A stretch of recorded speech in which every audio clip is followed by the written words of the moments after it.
ပကံမှာလွှမ်းပိုင်တဲ့နန်းစုရည်လေးဆိုဖြစ်ခဲ့တဲ့အကြောင်းကိုထုတ်ဖော်ပြောလာတဲ့ပြည်ဟင်ဒီဟာလွှမ်းပိုင်ရဲ့အောက်တိုဘာ20ရက်နေ့မှာထွက်ရှိခဲ့တဲ့ကိုပိုင်တန်စင် Evan နဲ့က diss တချင်းထွက်ပေါ်လာပြီးတဲ့နောက်မှာတော့ပြည်ဟင်ဒီဟာနဲ့လွှမ်းပိုင်တို့နှစ်ဦးကြားမှာအနေငယ်ပုတ်တိုက်မှုလေးဖြစ်ပွားခဲ့ပါတယ်။တချင်းထွက်လာပြီးနောက်ပိုင်းမှာပြည်ဟင်ဒီဟာဆိုရင်ဖြစ် Facebook ပေါ်မှာ comment ပိတ်ပြီးတော့လွှမ်းပိုင်ကို mention ပြီး post ကိုတင်ခဲ့ပါတယ်။လွှမ်းပိုင်ကလည်း social media ပေါ်မှာ post တွေပြန်တင်ပြီးပြန်လည်ခြေပခဲ့ပါတယ်။သူတို့နှစ်ယောက်ရဲ့ပဋိပက္ခကဒီမှာပဲမပြီးသွားပါဘူး။ YouTube ပေါ်မှာလည်း channel အသီးသီးကနေဗီဒီယိုတွေကိုတင်ပြီးဖြည့်ရှင်းခဲ့ပါသေးတယ်။မြန်မာရုပ်ရှင်လောကနဲ့နိုင်ငံရေးကိုခုလုံးလုပ်ပြီးအမေရိကန်မှာနိုင်ငံရေးခုလုံးဝင်ရဖို့စ조사နေတဲ့ပြည်ဟင်ဒီဟာနဲ့လိုင်းပေါ်မှာဟိုးလေးတကြောပြန့်နှံ့သွားတဲ့ဗီဒီယိုကိုဖြန့်လိုက်တဲ့သူဆိုပြီးကောလာဟာလာထွက်နေတဲ့လွှမ်းမိုင်တို့အကြောင်းကိုဒီဗီဒီယိုမှာအသေးစိတ်ပြပြပေးသွားပါမယ်။ပြည်ဟင်ဒီဟာကလွှမ်းမိုင်တချင်းထွက်လာပြီးတဲ့နောက်မှာပဲ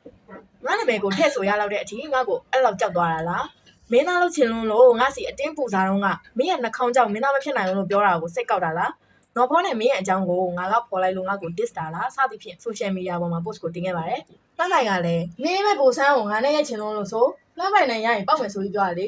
။ဟိုးရင်တွေကဘာလို့နဲ့ငါဘူဝေတချင်းပေါက်နေရောဘူဝေတချင်းလာဝဲပြီးမင်းလည်းပုတ်ပြီးငါလည်းပုတ်ပြီးဆိုပြီးစကားနာမည်တက်ထရမင်းကိုကြည့်တော့ပါမင်းအခုတော့ online level နဲ့ရှိရတွေ့ပေါ့အေးပေါ့မင်းရိုက်တဲ့ကောင်ဆိုပြီး Facebook ပေါ်မှာ post တင်ခဲ့ပါတယ်တိတ်မကြမီမှာပဲပြည်ဟင်းဒီဟာကသူ့ရဲ့ YouTube channel မှာမိနစ်50ကျော်လောက်ရှိတဲ့ဗီဒီယိုကိုတင်ခဲ့ပါတယ်ဗီဒီယိုထဲမှာပါတဲ့အကြောင်းအရာတွေကတော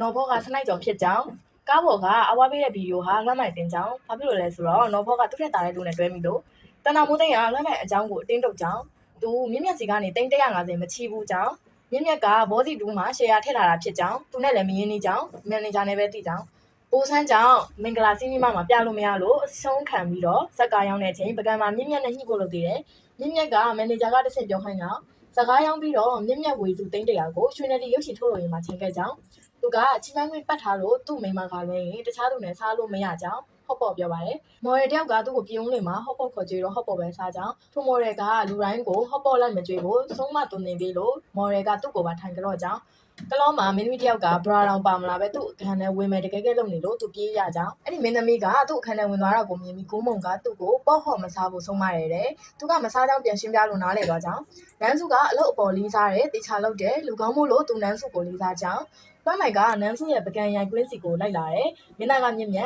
်လွှမ်းပိုင်ကနန်းစုရဲ့ပကံရိုင်ကွင်းစီကိုလိုက်လာတယ်။မင်းသားကမြင့်မြတ်အဲ့မှာလွှမ်းပိုင်ကသူ့ရိုင်ကွင်းမဟုတ်ပဲရိုင်ကွင်းမှာဝူရှူဝါတောင်ကန်မြောက်ကန်လုပ်တယ်။ဘာလို့လဲဆိုတော့ပေါ့ဟော့စားဖို့အတွက်ရန်ကုန်ကနေပကံထိလာတာကိုနန်းစုကမီနီပြနေလို့မစားရလို့စိတ်တူပြီးတောင်းရမ်းသွားကြောင်းအဆရှိတဲ့အကြောင်းအရာတွေဖြစ်ပါတယ်။လွှမ်းပိုင်ကလည်း YouTube မှာ live လွှင့်ပြီးတော့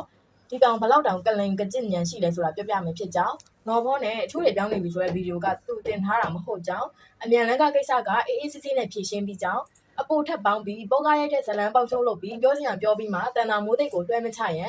်မြင့်မြတ်စီကနေပတ်စံ300ဆိုပြီးမှလဲစကားယုံတင်မှရမယ်ပတ်စံပေးခြင်းစိတ်ရှိရင်နိုင်ငံခြားမတော်ခင်နှစ်ပတ်အလိုတွေကပေးလို့ရကြောင်းဒီမှာသူရိုက်သွားတဲ့ဇကားတွေကိုပတ်စံတွေတော့ရအောင်ယူသွားပြီးဘယ်ယုံမှတင်လို့မရအောင်လုပ်သွားကြောင်းမင်းသမီးအခန်းထက်သူ့အခန်းကပိုကြီးကြောင်းပကံမှာနန်းစုမီးနေချိန်ပေါ့ဟော်မစားရလို့တောင်းကြတာမဟုတ်ကြောင်းမြင့်မြတ်စီကနေပုံငှားခြင်းသာဖြစ်ကြောင်းဂျိုကာနဲ့ကလည်း GTC ဖက်စီရတဲ့ကအတူတူတက်လာတဲ့တငယ်ချင်းတွေဖြစ်ကြောင်းပိုဟင်းဒီဟာကသာတီးတန့်အောင်ဝင်ချောင်းကြောင်းပြန်လည်ဖြည့်ရှင်းခဲ့ပါတယ်။ဒီခုနောက်ဆုံးသတင်းတွေအရနန်းစုရဲ့ဒီဆုံးကတရားစွဲမယ်လို့သိရပြီးပြည်ဟင်းဒီဟာကဆိုရင်ဖြင့်လွှမ်းမိုက်ကိုဘလော့ပြီးတင်ချင်ရတယ်တင်နေပါတယ်။ပွဲလာအပရိသတ်အပေါင်းကလည်းတမီးစုငိန်သွားလို့တားစိုးကထလာပြီးဘိုးဆန်းရဲ့ညီချမ်းသာကလည်းပြည်ဟင်းဒီဟာအယူကိုတော့ဘာမှမရှင်းပြချင်တော့ဘူးမင်းအဆင့်ကဆောက်ပေါ်ဆိုတာလူတိုင်းသိမသိတဲ့လူပဲဂျင်းထက်ဆိုပြီးအဆရှိတဲ့မှတ်ချက်တွေနဲ့ပြည့်နှံ့နေပါတယ်။ကြီးစုနေတဲ့ပြည်သက်ကြီးအနေနဲ့ရောအခုဖြစ်နေတဲ့ပွဲအပေါ်မှာဘယ်လိုထင်မြင်ချက်မျိုးတွေရှိတယ်ဆိုတာကိုရေးခဲ့လို့ရပါတယ်။နောက်လည်းဒီလိုစိတ်ဝင်စားဖို့ကောင်းတဲ့သတင်းတွေတင်ဆက်ပေးမှာမလို့ like and subscribe လေးလုပ်ထားပေးပါရှင်။အဆုံးထိကြည့်ရှုခဲ့ပြီးလို့ကျေးဇူးတင်ပါတယ်ရှင်။